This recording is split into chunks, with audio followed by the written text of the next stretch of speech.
Kemudian kita oleskan pada bunga betina kakao atau kepala putik. Kita oleskan secara hati-hati. Kita oles ya dari berbagai sisi supaya emang bunganya itu merata.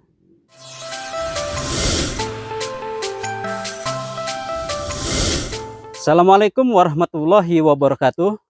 Halo Sobat Tani, selamat datang kembali di channel Budidaya Tanaman Kakao. Pada video kali ini kita akan membahas topik penting, yaitu terkait bagaimana cara melakukan polinasi atau penyerbukan bunga kakao secara manual. Karena selama ini proses terjadinya penyerbukan itu banyak dilakukan oleh serangga, yaitu serangga Porcipomia. Untuk lebih jelas dan detailnya, yuk ikuti bagaimana cara saya melakukan penyerbukan bunga kakao secara manual. Perlu Bapak Ibu petani kakao pahami, bunga kakao itu termasuk bunga sempurna. Karena dalam satu kuntum bunga itu terdapat bunga jantan dan bunga betina. Bunga ini selalunya akan muncul pada bekas ketiak daun atau yang dahulunya itu tangkai daun. Jadi tangkai daun ini seperti ini Bapak Ibu. Jadi ini kalau daun ini sudah tua, gugur, kemudian batang ini memang sudah besar, itu akan muncul bunga. Jadi selalunya bunga itu akan muncul pada bekas tangkai daun. Proses munculnya bunga itu biasanya menandakan masuknya fase generatif pada tanaman kakao. Jadi kalau di kakao itu dibagi menjadi dua fase, yaitu fase tanaman belum menghasilkan dan fase tanaman menghasilkan. Jadi ketika fase tanaman menghasilkan, rata-rata kalau bibit ditanam dari sambung pucuk itu umur 2 tahun tanaman kakao itu sudah mulai berbunga. Namun dari jumlah bunga yang sangat banyak itu, jadi buah itu hanya berkisar 5-10% saja. Kenapa? Karena memang walaupun bunga kakao ini bisa muncul ribuan, itu tidak mungkin bisa jadi semua. Proses polinasi atau penyerbukan bunga kakao ini dibantu oleh serangga penyerbuk, yaitu serangga Porcipomia. Kalau di kebun Bapak Ibu serangga Porcipomianya itu banyak, itu kemungkinan terjadi proses penyerbukan itu akan lebih tinggi jika dibanding dengan kebun-kebun kakao yang serangga penyerbuknya itu sedikit. Makanya selalu kita sarankan pada saat musim bunga itu tidak disarankan melakukan penyemprotan dengan insektisida. Karena kalau dilakukan penyemprotan dengan insektisida, itu justru serangga penyerbuknya itu akan mati. Untuk meningkatkan produksi buah kakao, sebenarnya petani bisa melakukan penyerbukan bunga kakao secara manual, yaitu dengan cara mengoleskan bunga jantan kepada bunga betina. Namun ini perlu kehati-hatian, karena kalau tidak dilakukan secara hati-hati dan tepat, kemungkinan terjadinya kegagalan hand pollination ini juga tinggi. Jadi disarankan untuk petani kakao yang ingin mencoba teknik ini untuk sering berlatih supaya terbiasa untuk bisa mengawinkan bunga kakaonya. Karena secara umum penyerbukan secara manual ini banyak dilakukan oleh para peneliti. Sedangkan yang dilakukan oleh petani itu bahkan sangat sedikit atau bahkan jarang. Jadi karena ini merupakan salah satu teknik yang sebenarnya ini sudah banyak dilakukan oleh petani-petani Afrika.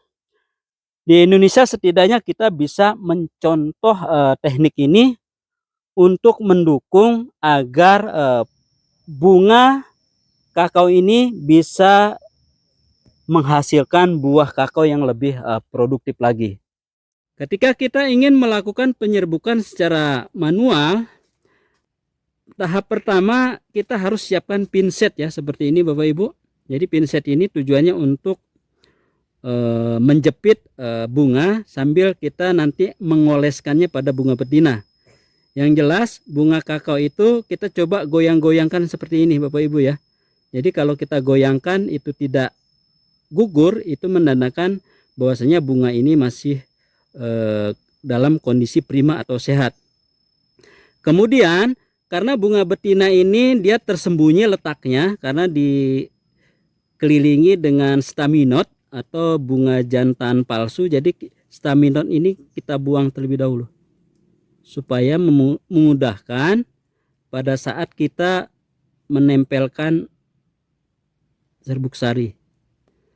Nah, kemudian kita bisa ambil bunga.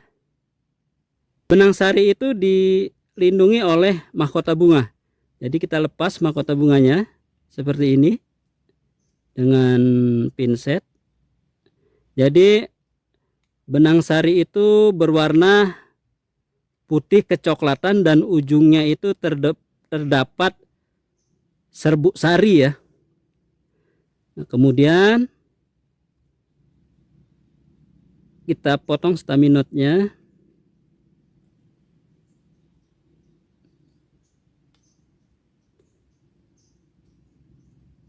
Kemudian bunga ini kita jepit pakai pinset. Nah, setelah itu kita oles-oleskan serbuk sarinya ini ke kepala putik. Kita oles secara hati-hati, usahakan menempel. Kemudian kita oleskan lagi secara merata. Jadi bunga jantan ini kita bisa gunakan untuk 2 kepala putik atau bunga betina. Serbuk sari yang kita oleskan tidak menempel, ya artinya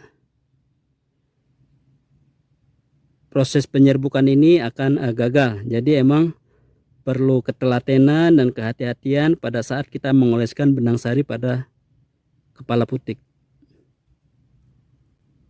Seperti ini Bapak Ibu, cara melakukan polinasi secara manual. Intinya pada proses polinasi secara manual ini itu perlu ketekunan dan kehati-hatian, atau kita sudah terbiasa mengawinkan bunga. Karena kalau kita tidak biasa, biasanya tingkat keberhasilannya itu rendah. Tapi kalau kita sudah terbiasa mengawinkan bunga kakao, itu tingkat keberhasilannya itu bisa di atas 50%. Kemudian kapan sih waktu yang tepat melakukan hand pollination ini? Waktu yang tepat itu dilakukan pada saat pagi hari, yaitu antara pukul 7 sampai 10 pagi. Karena di saat itu bunga jantan itu dalam kondisi aktif, bunga betinanya juga aktif atau siap untuk dibuahi. Jadi tidak disarankan melakukan hand pollination itu pada saat siang hari atau pada saat suhu dalam kondisi panas. Jadi waktu pagi hari itu waktu yang paling ideal untuk melakukan hand pollination. Demikian video kali ini. Mudah-mudahan video ini bisa menjadi inspirasi bagi Bapak Ibu petani kakao semuanya. Jangan lupa untuk like, share, komen, dan subscribe pada video ini agar tidak tertinggal update video-video selanjutnya. Terima kasih. Wassalamualaikum warahmatullahi wabarakatuh.